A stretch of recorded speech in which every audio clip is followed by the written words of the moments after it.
œuvre choisie de Mao Tse-tung, tome 3. Période de la guerre de résistance contre le Japon. Réformons notre étude. Mai 1941. J'estime qu'il convient de réformer dans tout le parti notre méthode et notre système d'études. Et cela pour les raisons que je vais exposer. 1. Les 20 années d'existence du Parti communiste chinois ont été 20 années d'union toujours plus étroite de la vérité universelle du marxisme-léninisme avec la pratique concrète de la révolution chinoise. Il nous suffit de nous rappeler combien superficielle, combien pauvre était notre connaissance du marxisme-léninisme et de la révolution chinoise dans les années où notre parti était encore dans l'enfance, pour voir combien elle est plus profonde et plus riche aujourd'hui. Au cours des 100 dernières années, la nation chinoise était plongée dans de profonds malheurs. Ses meilleurs fils et filles, en quête d'une vérité qui pût sauver le pays et le peuple, ont lutté et donné leur vie, comblant tour à tour les vides laissés par ceux qui tombaient, épopée digne de recevoir le tribut de nos chants et de nos larmes. Ce n'est toutefois qu'après la Première Guerre mondiale et la Révolution d'octobre en Russie que nous avons découvert le marxisme-léninisme, cette vérité suprême, et reconnu en lui la meilleure arme pour libérer notre peuple. Et c'est le Parti communiste chinois qui fut l'initiateur, le propagateur et l'organisateur quant à l'emploi de cette arme.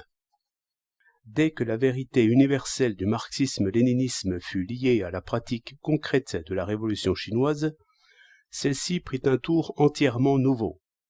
Depuis le début de la guerre de résistance contre le Japon, notre parti, en se fondant sur la vérité universelle du marxisme-léninisme, a progressé dans l'étude de la pratique concrète de cette guerre et dans l'étude de la Chine et du monde d'aujourd'hui.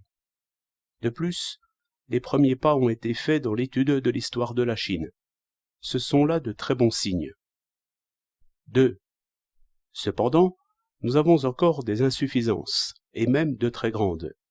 À mon avis, tant qu'elles ne seront pas surmontées, nous ne pourrons faire de nouveaux progrès dans notre travail, ni pousser plus avant cette œuvre grandiose que constitue l'union de la vérité universelle du marxisme-léninisme et de la pratique concrète de la révolution chinoise. Commençons par l'étude de la situation actuelle. Certes, nous avons obtenu quelques succès dans l'étude de la situation actuelle, tant intérieure qu'internationale. Cependant, pour un grand parti politique comme le nôtre, les matériaux que nous avons recueillis dans tous les domaines, politiques, militaires, économiques et culturels, de la vie intérieure et internationale, restent bien fragmentaires, et notre travail de recherche n'est pas encore mené de façon systématique. D'une manière générale, nous n'avons fait ces 20 dernières années aucun travail vraiment systématique et minutieux pour rassembler et étudier les matériaux relatifs à tous les domaines énumérés. Nous manquons d'enthousiasme pour les enquêtes et l'étude consacrées à la réalité objective. Nombre de camarades du parti ont encore un très mauvais style de travail, diamétralement opposé à l'esprit même du marxisme-léninisme. Ils sont comme l'homme qui tente d'attraper un moineau les yeux bandés, ou comme l'aveugle qui cherche à saisir un poisson. Ils ne travaillent pas soigneusement, se complaisent dans des bavardages prétentieux et se contentent de bribes de connaissances mal assimilées. Marx, Engels, Lénine et Staline nous enseignent qu'il faut étudier consciencieusement la situation en partant de la réalité objective et non de nos désirs subjectifs.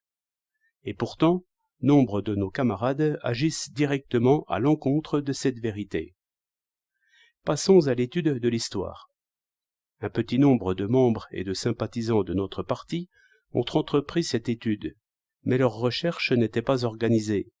L'histoire de la Chine, celle des 100 dernières années comme celle de l'Antiquité, reste entièrement obscure pour bien des membres du parti. Beaucoup de nos savants marxistes-léninistes font allusion à tout propos à la Grèce antique, mais je regrette de devoir leur dire qu'ils ont complètement oublié nos propres ancêtres.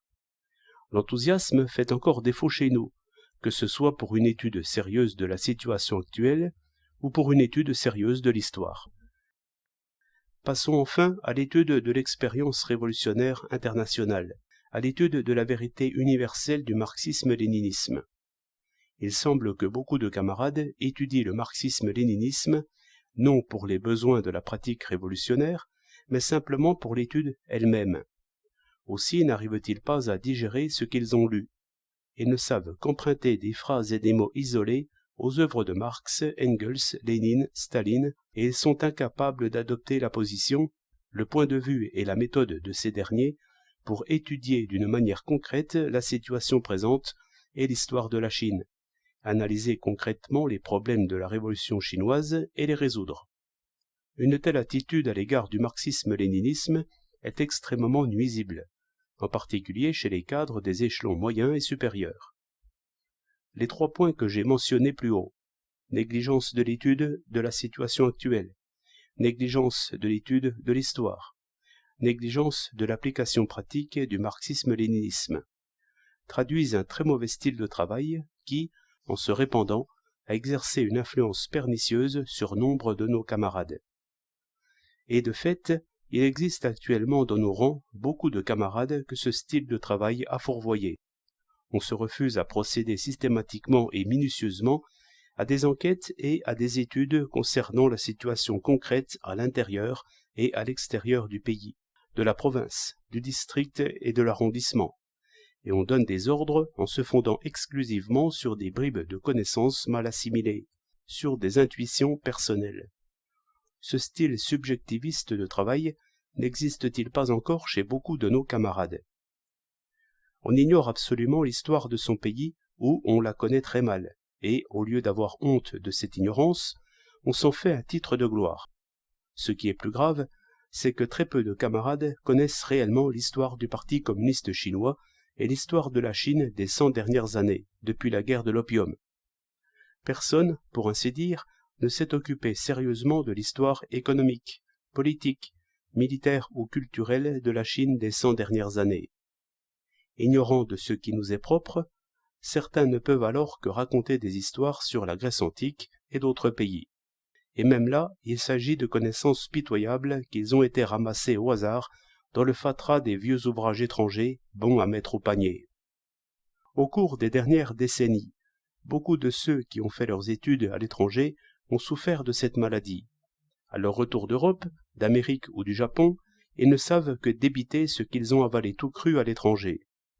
Devenus des phonographes, ils oublient que leur devoir est de comprendre le nouveau, de créer du nouveau. Cette maladie a également atteint le Parti communiste.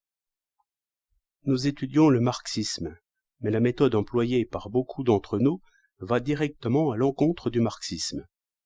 En d'autres termes, il viole un principe fondamental, recommandé avec instance par Marx, Engels, Lénine et Staline, celui de l'unité de la théorie et de la pratique. Violant ce principe, ils en ont inventé un qui est son contraire, celui de la séparation de la théorie d'avec la pratique. Dans les écoles comme dans les cours destinés aux cadres en fonction, les professeurs de philosophie n'orientent pas les élèves vers l'étude de la logique de la révolution chinoise. Les professeurs de sciences économiques ne les orientent pas vers l'étude des particularités de l'économie chinoise. Les professeurs de sciences politiques ne les orientent pas vers l'étude de la tactique de la révolution chinoise. Et les professeurs de sciences militaires vers l'étude de la stratégie et de la tactique qui répondent aux conditions spécifiques de la Chine, etc.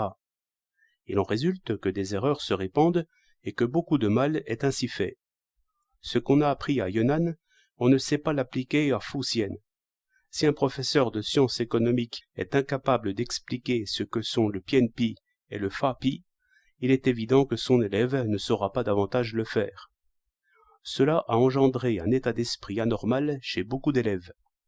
Au lieu de s'intéresser aux problèmes chinois et d'accorder l'importance voulue aux directives du parti, ils s'entichent des dogmes prétendument éternels qu'ils ont appris de leurs maîtres. Bien sûr, ce sont là des exemples de ce qu'il y a de plus négatif. Il ne s'agit pas de la situation générale dans le parti. Mais de tels faits existent réellement. Ils sont même assez nombreux et causent déjà assez de mal pour qu'on ne puisse les considérer avec indifférence. 3. Afin de donner une explication plus poussée de ce que je viens de dire, je voudrais comparer deux attitudes opposées. La première est l'attitude subjectiviste. Avec cette attitude, les gens ne font pas une étude systématique et minutieuse de la réalité environnante. Ils se fient dans le travail à leur seul enthousiasme et n'ont qu'une idée confuse du visage de la Chine d'aujourd'hui. Avec cette attitude, ils rompent le fil de l'histoire. Ils connaissent la Grèce antique, mais non la Chine. La Chine d'hier et d'avant-hier reste pour eux entièrement obscure. Avec cette attitude, ils étudient la théorie marxiste-léniniste dans l'abstrait, sans but déterminé. Ils étudient cette théorie, non pour trouver chez Marx, Engels, Lénine et Staline la position, le point de vue, la méthode propre à résoudre les problèmes théoriques et tactiques de la révolution chinoise, mais exclusivement pour la théorie elle-même. Au lieu de tirer sur l'objectif, ils décochent leurs flèches au hasard. Marx, Engels, Lénine et Staline nous enseignent qu'il faut partir de la réalité objective et en dégager les lois qui vont nous guider dans notre action. À cette fin, il est nécessaire, comme le dit Marx, de recueillir minutieusement les matériaux et d'en faire l'objet d'une analyse et d'une synthèse scientifique. Beaucoup d'entre nous procèdent tout autrement. Les uns, qui s'adonnent à un travail de recherche, ne s'intéressent ni à la Chine d'aujourd'hui, ni à la Chine d'hier. Tout leur intérêt se porte sur l'étude de théories creuses et coupées de la réalité. D'autres, qui s'occupent d'un travail pratique, négligent eux aussi l'étude des conditions objectives et, se fiant à leur seul enthousiasme, ils substituent souvent leurs sentiments personnels à la politique du parti. Ces deux catégories de gens procèdent d'une manière subjective, sans tenir compte de la réalité objective. Font-ils une conférence, c'est toujours le même plan énumératif. A, B, C, D. Puis 1, 2, 3, 4, etc. Écrivent-ils un article, c'est une suite de bavardages prétentieux. Ils ne recherchent pas la vérité dans les faits, mais débitent de belles phrases pour plaire au public. Ils sont brillants, mais sans substance, fragiles et sans fermeté. Ils se croient infaillibles, se prennent pour les plus grandes autorités d'ici-bas et sont omniprésents comme des envoyés impériaux. Tel est le style de travail de certains camarades dans nos rangs. Adopter ce style de travail pour soi-même, c'est nuire à soi-même. L'adopter pour instruire les autres, c'est nuire aux autres. L'adopter pour diriger la révolution, c'est nuire à la révolution. Bref, cette méthode subjectiviste, antiscientifique, qui prend le contre-pied du marxisme-léninisme, est un grand ennemi du Parti communiste, de la classe ouvrière, du peuple, de la nation. C'est la marque de l'absence d'un véritable esprit de parti. Quand nous avons affaire à un tel ennemi, nous devons l'anéantir. C'est seulement lorsque le subjectivisme aura été vaincu que la vérité du marxisme-léninisme prendra le dessus, que l'esprit de parti se renforcera, que la révolution triomphera. Il faut noter que l'absence d'une attitude scientifique, c'est-à-dire l'absence d'une attitude marxiste-léniniste qui unit la théorie à la pratique, signifie manque ou insuffisance d'esprit de parti. Je citerai ici une sentence parallèle qui fait le portrait de ceux dont je parle. Roseau sur le mur, tête lourde, pieds faibles, racines minces. Pousses de bambou sur les monts, bec acéré, peau épaisse, ventre creux. Dites-moi, ces vers ne vous rappellent-ils pas ces gens qui ne procèdent pas d'une manière scientifique, qui ne savent que réciter des phrases et des mots isolés, extraits des œuvres de Marx, Engels, Lénine et Staline, qui jouissent d'une fausse réputation sans posséder le vrai savoir? Si quelqu'un veut réellement se guérir de cette maladie, je lui conseillerais de noter ces vers, ou, ceux qui demandent un peu plus de courage, de les coller sur le mur de sa chambre. Le marxisme-léninisme est une science, et la science est une connaissance qu'on ne peut acquérir que d'une manière honnête. Pas moyen de ruser avec elle. Alors, soyons honnêtes. La seconde est l'attitude marxiste-léniniste. Ceux qui adoptent cette attitude procèdent à des enquêtes et à une étude systématique et minutieuse sur la réalité environnante, en appliquant la théorie et la méthode marxiste-léniniste. Dans leur travail, ils ne se fient pas à leur seul enthousiasme, mais agissent, comme le dit Staline, en unissant l'élan révolutionnaire et le sens pratique. Avec cette attitude, on ne rompt pas le fil de l'histoire. On ne se contente pas de la seule connaissance de la Grèce antique, mais on cherche encore à connaître la Chine. On veut connaître non seulement l'histoire du mouvement révolutionnaire dans les pays étrangers, mais aussi l'histoire de la révolution en Chine, non seulement la Chine d'aujourd'hui, mais aussi celle d'hier et d'avant-hier. Celui qui adopte cette attitude étudie la théorie marxiste-léniniste dans un but déterminé, qui est d'unir la théorie marxiste-léniniste avec la réalité du mouvement de la révolution chinoise et de trouver dans le marxisme-léninisme la position, le point de vue et la méthode qui permettent de résoudre les problèmes théoriques et tactiques de la révolution chinoise. Dans ce cas, on décoche sa flèche en visant l'objectif. L'objectif, en l'occurrence, c'est la révolution chinoise. La flèche, c'est le marxisme-léninisme. Nous, communistes chinois, nous avons été chercher cette flèche justement pour atteindre cet objectif. La révolution en Chine, la révolution en Orient. Une telle attitude consiste à rechercher la vérité dans les faits. Les faits, ce sont les choses et les phénomènes tels qu'ils existent objectivement. La vérité, c'est le lien interne de ces choses et phénomènes, c'est-à-dire les lois qui les régissent. Rechercher, c'est étudier. Nous devons partir de la situation réelle à l'intérieur et à l'extérieur du pays, de la province, du district et de l'arrondissement, en dégager, pour guider notre action, les lois qui sont propres à cette situation et non pas engendrées par notre imagination, c'est-à-dire trouver le lien interne des événements qui se déroulent autour de nous. Pour cela, nous devons, en comptant non sur nos idées subjectives, sur l'élan d'un instant, sur la connaissance livresque, mais sur les faits tels qu'ils existent objectivement, recueillir minutieusement les matériaux et, à la lumière des principes généraux du marxisme-léninisme, en tirer des conclusions justes. Ces conclusions ne seront pas une simple énumération de phénomènes dans l'ordre A, B, C, D. Ce ne seront pas non plus des écrits remplis de clichés usés et de bavardages prétentieux. Ce seront des conclusions scientifiques. Une telle attitude implique le désir de rechercher la vérité dans les faits et non de plaire au public en débitant de belles phrases. Une telle attitude n'est autre que l'expression de l'esprit de parti, le style de travail marxiste-léniniste qui unit la théorie à la pratique. C'est le minimum requis d'un communiste. Celui qui adopte cette attitude ne sera ni de l'espèce tête lourde, pied faible, racine mince, ni de l'espèce bec acéré, peau épaisse, ventre creux. 4. Conformément aux vues énoncées ci-dessus, je fais les propositions suivantes. 1. Poser comme tâche, devant tout le parti, l'étude systématique et complète de la réalité environnante. Soumettre à des enquêtes et à une étude minutieuse, suivant la théorie et la méthode marxiste-léniniste, les activités de nos ennemis, celles de nos amis et les nôtres, dans les domaines économiques, financiers, politiques, militaires, culturels, et dans celui des affaires de parti, puis en tirer les conclusions logiques et nécessaires. À cette fin, diriger l'attention de nos camarades sur les enquêtes et les études concernant les faits réels. Leur faire comprendre que la tâche fondamentale des organes dirigeants du Parti communiste consiste en deux choses importantes. Connaître la situation telle qu'elle est et savoir bien appliquer la politique, c'est-à-dire connaître le monde et le transformer.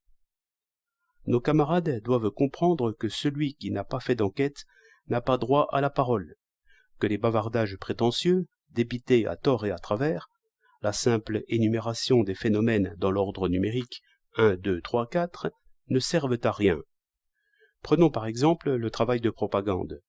Si nous ignorons comment la propagande est menée par nos ennemis, nos amis et nous-mêmes, nous n'aurons pas la possibilité de fixer d'une façon correcte notre politique dans ce domaine. Dans le travail de n'importe quel secteur, il nous faut connaître les conditions réelles avant de pouvoir trouver une bonne solution. L'application d'un plan d'enquête et d'étude dans tout le parti constitue le chaînon fondamental pour amener un changement du style de travail dans notre parti. 2. Réunir des personnes compétentes pour faire des études sur l'histoire de la Chine des 100 dernières années, selon le principe de la division du travail et de la coopération, et en finir avec le manque d'organisation dans ce domaine. Commencer ce travail par une étude analytique des secteurs suivants: histoire économique, histoire politique, histoire militaire, histoire culturelle de la Chine, et c'est ensuite seulement qu'il sera possible de passer à l'étude synthétique. 3. Établir, pour l'éducation des cadres en fonction, comme pour l'enseignement dans les écoles de cadres, le principe selon lequel les études doivent être centrées sur les questions pratiques de la révolution chinoise et guidées par les principes fondamentaux du marxisme-léninisme. Abandonner la méthode consistant à étudier le marxisme-léninisme d'un point de vue statique et en dehors de la réalité. Adopter, comme principal matériel d'étude du marxisme-léninisme, l'histoire du Parti communiste bolchevique de l'URSS. Cet ouvrage est la meilleure synthèse et le meilleur bilan du mouvement communiste mondial des 100 dernières années. C'est le modèle de l'union de la théorie et de la pratique, l'unique modèle achevé qu'on trouve actuellement dans le monde. En voyant comment Lénine et Staline ont uni la vérité universelle du marxisme à la pratique concrète de la révolution en Union soviétique et ont, sur cette base, développé le marxisme, nous comprendrons comment nous devons travailler chez nous, en Chine. Nous avons bien fait des détours, mais il arrive fréquemment que des erreurs ouvrent la voie à la vérité. Je suis convaincu que, dans le contexte si riche et si vivant de la révolution en Chine et dans le monde entier, la réforme de notre étude donnera de bons résultats.